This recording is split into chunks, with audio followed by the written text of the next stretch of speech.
If you've watched any videos about how to make chord progressions, I'm sure you've heard people say something like this.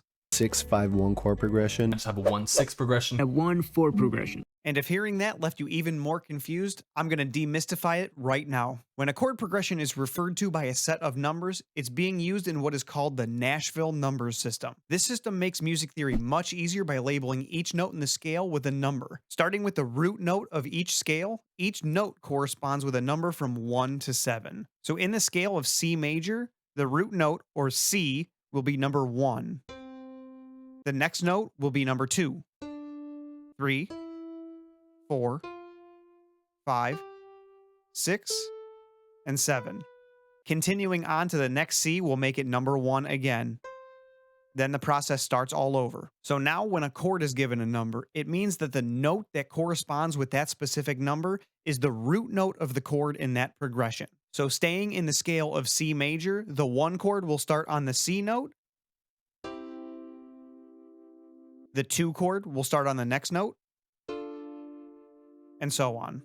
With a basic understanding of the Nashville number system, let's go over how to build basic chords. A basic chord, otherwise known as a triad, is the basis of any chord and chord progression.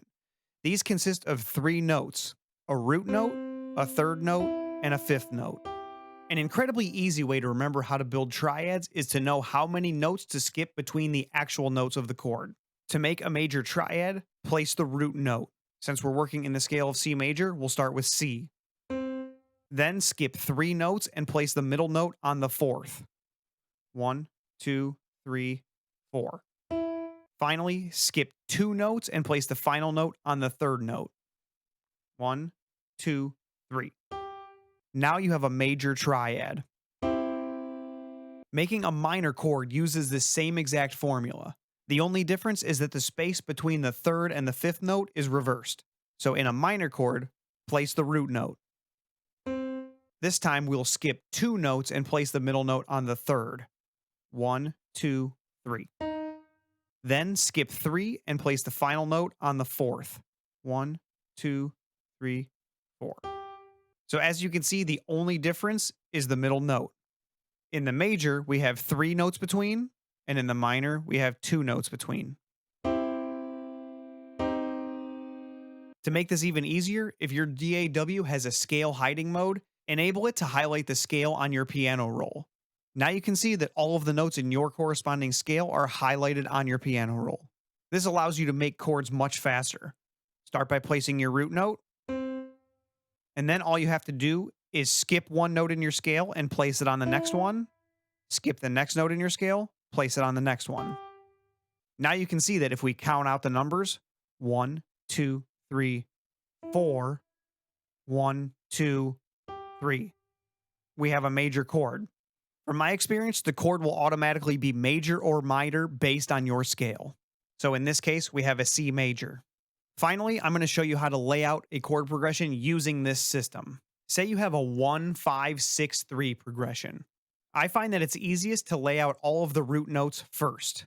So since our first chord is 1, we're going to put that on our C since the scale is C major. Then the next chord is 5. So from the root, we're going to go up to the 5th.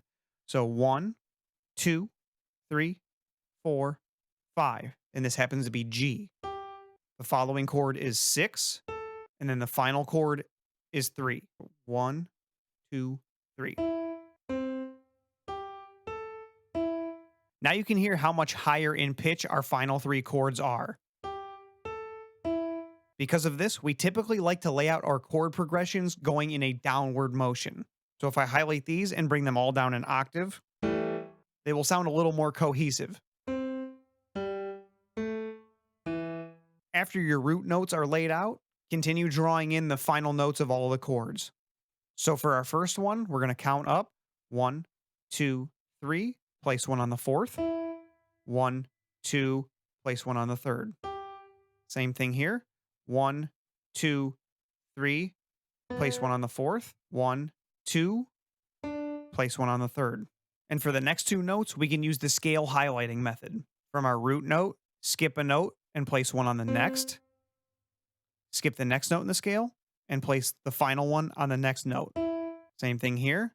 Skip the next note in the scale, place one on the following, skip the next note in the scale, place one on the following. I prefer to use this method. The reason for that is because you can see that our first two chords are major and our second two chords actually ended up being minor. So if you would have followed the original pattern, you would have counted up 1, 2, 3, 4, 1, 2, 3. So you can see that our middle note is actually in the wrong place. So by utilizing our scale highlighting method, it automatically lands where we need to be. So I'll draw this one again. Skip a note, place on the next, skip a note, place on the next. That takes a lot of the guesswork out.